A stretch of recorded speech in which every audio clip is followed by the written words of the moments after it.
आप लोग ये जान लीजिए, कोई विकेश भट्ट जो छात्र नेता है उसका पर्सनल मामला नहीं है, जो अपना लिए कर रहा है, सभी छात्रों के लिए कर रहा है। वो जो है बहुत कानूनी प्रक्रिया और तौर तरीके से स्टेट का आंदोलन हो, टीआरई 4 का आंदोलन हो, लाइब्रेरियन का आंदोलन हो, सभी में सक्रिय रूप से भाग लेते हैं। जहां तक हम देखे हैं, आप लोग को भी दिखाते आए हैं। तो और जो आप लोग जो है टीआरई 4 का कुछ दिन पहले आप लोग आंदोलन किए थे, बहुत कानूनी प्रक्रिया से किए थे, तो उसमें जो है अभी तक कहीं न कहीं 26,000 समथिंग सीट को जो किया था, उससे जो नहीं अभी तक बढ़ाया गया, तो आप लोग का जो आंदोलन से क्या फ़र्क रहा, जो बढ़ेगा या नहीं बढ़ेगा? बिल्कुल सरकार को बढ़ाना पड़ेगा। आचार संहिता से पहले जो है वैकेंसी जारी करना पड़ेगा और साथ ही साथ इस बहाली को सरकार को बढ़ाना पड़ेगा। पदों की संख्या नीतीश कुमार जी ने ट्वीट किया था 16 जुलाई को, उन्होंने बताया था कुछ 1 लाख से अधिक पदों पर दी जाएगी। अरे भाई, आपसे 1 लाख पद नहीं खाली आप झूठ बोल रहे थे, तो कम से कम 70 से 80 हजार तो दे सकते हैं ना, क्योंकि टीआरई 3 वाला 35 से 40 हजार वैकेंसी बचा हुआ है। टीआरई 4 वाला बहाली कहाँ दिए हैं? 28,000 के आसपास अब बहाली देने की बात कर रहे हैं। और जो है पूरा डिस्ट्रिक्ट का अभी रोस्टर भी क्लियर नहीं हुआ है। 30 से 31 जिलों का रोस्टर क्लियर हो चुका है, लेकिन जिस तरीके से वो बहाली दिए उस हिसाब से तो 6 से 7 हजार और बहाली बढ़ेगा, क्योंकि एक जिले का 7 से 8 900 वैकेंसी के आसपास हो रहा है। 28,000 जो बहाली दे रहे हैं, तो नहीं, ये पूरी तरीके से छात्रों को गुमराह करने वाली बात है। वही बात हो गई सर, क्यों उठ के मुंह में जीरा, क्योंकि पहले एसटी के अभ्यर्थी शामिल नहीं हो रहे थे। एसटी के आंदोलन के लिए मैंने खुद आंदोलन करवाया, आंदोलन सफल रहा।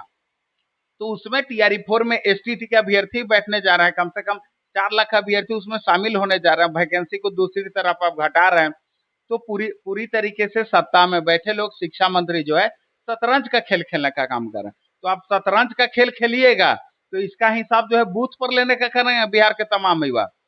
तो इसीलिए अगर आप चाहते हैं कि मेरे पक्ष में बिहार के तमाम युवा रहें, तो आपको बहाली को किसी भी परिस्थिति में बढ़ाना पड़ेगा।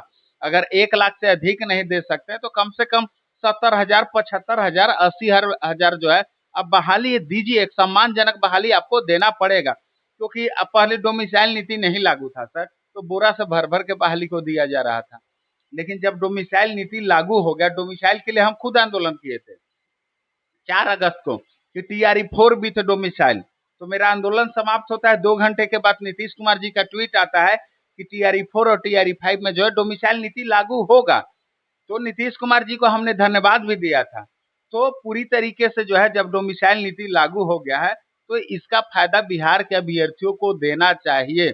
अगर इन लोग बिहार के अभ्यर्थी को पक्ष में फैसला नहीं लेंगे, तो हम लोग तो सीधा समझेंगे सर, इन लोग बिहार के अभ्यर्थियों का विरोधी है। बहाली देने में क्या दिक्कत है आपको? घर से थोड़े मांगा जा रहा है। आप जो वादा किए उसी चीज को तो याद दिला रहे हैं। हम अपनी तरफ से कुछ भी नहीं मांग कर रहे हैं सर। 26 सितंबर को हम लोग सड़क पर उतरे, तो हर चीज क्लियर हो चुका है।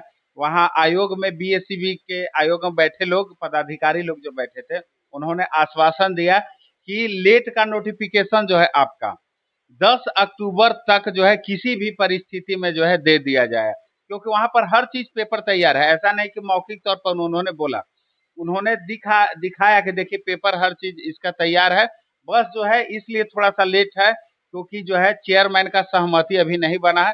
चेयरमैन का सहमति 1-2 दिनों के अंदर बन जाएगा, तो ऑफिशियल तौर पर जो है नोटिफिकेशन जारी कर दिया जाएगा। सर, आपको नहीं लग रहा है कहीं न कहीं आप लोग को टहला रहा है, बहला रहा है? क्या है कि कुछ दिन के बाद जो है आचार संहिता लगने वाले हैं। ऐसा तो नहीं ना होना चाहिए आचार संहिता लग जाए, आप लोग को बोले तो 26 में होगा, इसके बाद जो है बहाली आएगा। नहीं नहीं, देखिए पात्रता परीक्षा में ऐसी कोई बात नहीं होती। वहां पर जो पदाधिकारी लोग बैठे थे उन्होंने बोला कि पात्रता परीक्षा पर जो है आचार संहिता का कोई प्रभाव नहीं पड़ता। इसलिए जुमलेबाजी हम इसको नहीं बोल रहे हैं, क्योंकि इससे पहले 8 सितंबर को हमने आंदोलन किया था इनकम टैक्स चौराहे के पास। तो 9 तारीख के डेट में जो है शिक्षा विभाग ने एक लेटर जारी किया था बीएससीबी को कि पात्रता परीक्षा जो है लाइब्रेरियन का आप जल्द से जल्द आयोजित करवाइए। लेकिन उस लेटर में ये चीज मेंशन नहीं था कि पात्रता परीक्षा में किस चीज का क्वेश्चन पूछा जाएंगे, सिलेबस के बारे में जो है क्लियर नहीं किया गया था। तो बीएससीबी ने उस लेटर को वापस लौटा दिया था। फिर पुनः जो है शिक्षा विभाग में 23 सितंबर को बीएससीबी को सिलेबस के साथ जो है लेटर को भेजा। सिलेबस में ये चीज मेंशन किया गया सर कि लाइब्रेरियन साइंस से जो 100 क्वेश्चन पूछा जाएगा, और 50 क्वेश्चन जो है जीके जीएस से पूछा जाएगा। तो लेट का नोटिफिकेशन जारी होने वाला है, इसमें कोई शंका वाली स्थिति नहीं है, असमंजस वाली स्थिति नहीं है। तमाम युवा को आंदोलन करने की आवश्यकता नहीं। कुछ लोग जो है मेरे आंदोलन को कमजोर करने के लिए इस आंदोलन को सफल नहीं होने देना चाहते हैं, एका दुका लोग, ऐसा भी आदमी है। बिल्कुल। जब पदाधिकारी लोग से बात हो चुका है, उन्होंने आश्वासन दिया है कि 10 तारीख तक आपका जो है नोटिफिकेशन जारी हो जाएगा, तो 10 से पहले हम क्यों करेंगे कोई टाइम पे, उसके समय पे कायम रहना चाहिए। तब बिल्कुल बात है, गलत हो जाएगा ना। अगर छात्र जाएंगे तो फिर मेरी जिम्मेवारी नहीं रहेगी। हम आंदोलन को ईमानदारी पूर्वक करते हैं, आंदोलन को सफल भी बना दिया है। अगर थोड़ा सा के लिए छात्र गलती करेंगे तो उनका मामला जो है फंस जा सकता है। तो इसीलिए किसी की बहकावे में छात्रों को नहीं आना। सर, जो अभी जो है लाइब्रेरियन का जो सिलेबस है, सिलेबस के बारे में जानकारी क्या तक दिया है? हाँ, सिलेबस के बारे में वहां पर मोटा मोटी यही जानकारी दिया गया कि 100 क्वेश्चन जो आपका रहेगा लाइब्रेरियन साइंस से रहेगा और 50 क्वेश्चन जो रहेगा आपका जीके जीए से रहेगा। बाकी नोटिफिकेशन जब भी जारी होता है ना, तो नोटिफिकेशन में उसमें सिलेबस के बारे में जो है पार्ट बाई पार्ट जो है बताया जाता है, किसी भी वैकेंसी के बारे में होता है। तो चलिए, अभी आप देखिए कि संविदा वाला एक ट्रेंडिंग 25% जो चल रहा है, संविदा वाला क्या मामला है।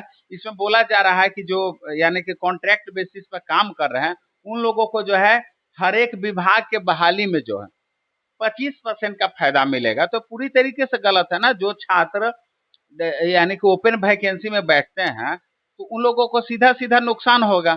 कोई 60% लाएगा पढ़ करके, और मान लीजिए जो संविदा कर्मी है, हाँ मान लीजिए 25% तो पहले से उन लोग को है, 25% उन लोग को बेनिफिट मिलेगा। मान लीजिए 60% कोई छात्र लाता है, उन लोग 40% भी लाते हैं तो 40% और इधर 25, फिर भी 65 उन लोग का नंबर हो जाए, 5 नंबर ज्यादा होता है कि सिलेक्शन किसका होगा?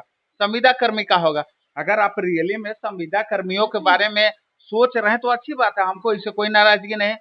या तो उन लोगों के लिए जो है डिपार्टमेंटल एग्जाम लीजिए, नहीं तो आप एक सीट रिजर्व करिए, 2 से 3% आप रख दीजिए कि बिहार के तमाम विभागों से जो भी बहाली दी जाएगी तो 2 से 3% जो है संविदा कर्मियों के लिए जो है रिजर्व रखा, तो इसमें कोई नाराजगी वाली बात नहीं है। लेकिन अगर सत्ता में बैठे लोग इस चीज को वापस नहीं लेते हैं तो जो है फिर से बिहार की सड़कों पर जो है जन आंदोलन देखने के लिए